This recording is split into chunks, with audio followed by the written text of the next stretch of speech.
Good morning, y'all. So I'm sitting in my pink room.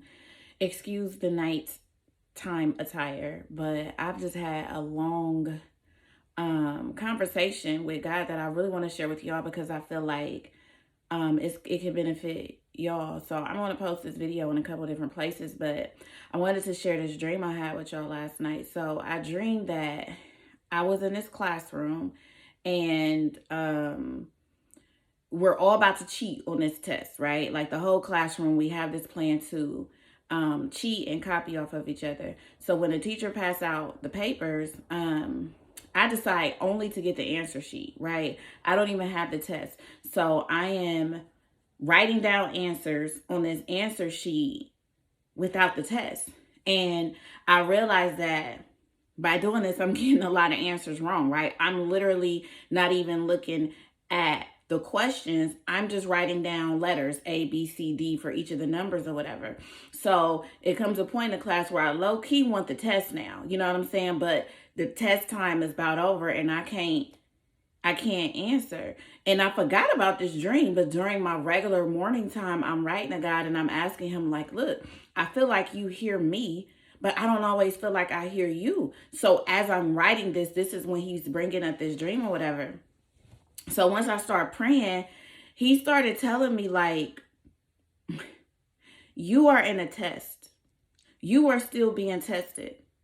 But when you are trying to take a test, without the questions, you're going to get it wrong. You see, a test is an indicator of something that you've already been taught, right?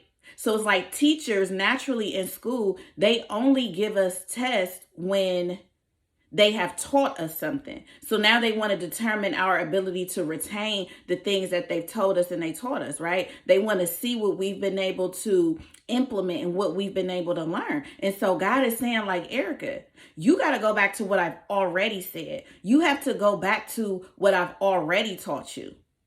You cannot expect to make a decision and it be right, and you're not even going back to what I've taught you. A test is nothing but me showing and determining what you've learned from what I've told you. But you're absolutely going to get it wrong if you're trying to answer and make decisions based off of how you feel. I understand. Naturally, y'all, when we are in school, towards the end of the school year, we get antsy. Or when we're taking a test and you just want to get done, you're no longer trying to recall on the things that's been taught to you. You just writing stuff down so you can get done. And he was like, I understand you're tired. I understand you're done, but you're going to get it wrong if you take this type of approach with this test that I'm giving you. You're going to get it wrong. I understand you're tired, but you're still being tested. It's not over. So don't go making decisions. Don't go making decisions based off of how you feel and you're just ready to get out of class. And I want to encourage somebody. You may be tired in a class called marriage. You may be tired in a class called your job. You may be tired in a class of not having enough money, whatever it is. But God is telling us, don't go making decisions and don't go writing down answers just because you're tired and you want to be done. Go back to what I've already told you. Go back to what I'm teaching you. Go back to what I've taught you. You cannot pass a test without looking at the questions. And remember, the questions are an indicator of what I taught you. And so I'm like, okay, God, cool. I'll sit in this test. I'll continue to just sit in this classroom. And then he hit me like, and don't get complacent. I just listened to T.D. Jakes' Provoke to Purpose, and he showed the signs of complacency. When you're no longer striving to do better and be better in an area. When you're no longer really concerned with the outcome, you're just kind of floating along. He like, yeah, that's cool. You gonna do what I say, you gonna go back to what I told you, but don't you dare get complacent either. Don't you dare get complacent either. So it's like, okay, God, guard my heart against complacency. What else can I do? And so I just want to encourage somebody. that what you're going through is a test and it's not over. And you may be tired. It may have been a long test. It may have been a test that you despise. It may have, you may be in a test that you're just utterly over and sick of. And God is like, I get that. I know where you are, but let me warn you. Don't let your weariness, don't let your tiredness, don't let your confusion cause you to make decisions and write down answers simply so you can don't try to get out of this test prematurely. Don't try to hurry up and get done because you're going to get it wrong. And there's too much attached, right? There's too much purpose attached to you getting, there's too much at stake. You can't afford to hurry up and try to get out of this situation prematurely. You can't afford it. Because attached to this is purpose. Attached to this is people who you're called to help and serve and make a difference. There's more attached to it. So I'm forewarning you and I'm enlightening you. You're still being tested. Yes.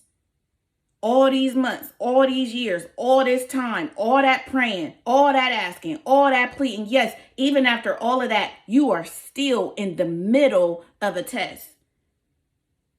I asked God last Saturday, like, God, where am I? Where am I? Last Saturday, I'm driving. I'm like, God, where am I? Sunday, Pastor Furtick preached. He said, you're in between places. But here's the thing. Don't miss the blessing in the middle. God blesses in between. So while you're trying to get out on the left side or the right side, don't miss what I'm doing in the midst of the test. Don't miss what I'm doing in the middle of the test. You sit your butt down in this classroom and you get it right. And I, the Lord, will tell you when the bell rings. I, the Lord, will tell you when the test is over. I, the Lord, will tell you you have graduated to the next level. I know you're tired. I know you're sick of it. I know you're confused. I know you're hurting. I know you're disgusted. I know it's been a long time. I know you're tired of asking me for the same things over and over again. But don't you dare try to leave this classroom and I ain't sounded the bell. So I just hope it helped y'all, because he definitely got your girl together. But I'm grateful. You know what I mean? It's like I'd rather God tell me what I low-key don't want to hear than to tell me nothing at all. And I always believe that if he is telling me something, it is never just for me. It is never just about me. And so I created this 8-minute video for those who have an ear to hear. To hear. God is saying you are being tested. This is a test and it is hard. But understand it's a test. Go back to what I taught you. The only reason you're being tested is because I've already placed something in you to pass. A teacher is not going to give you a lesson on geometry and all you've taken is first grade math. No, if I'm testing you in it, that means there's something on the inside of you that already knows, already had the ability to get through it. So take the test and pass. I love y'all. Bye.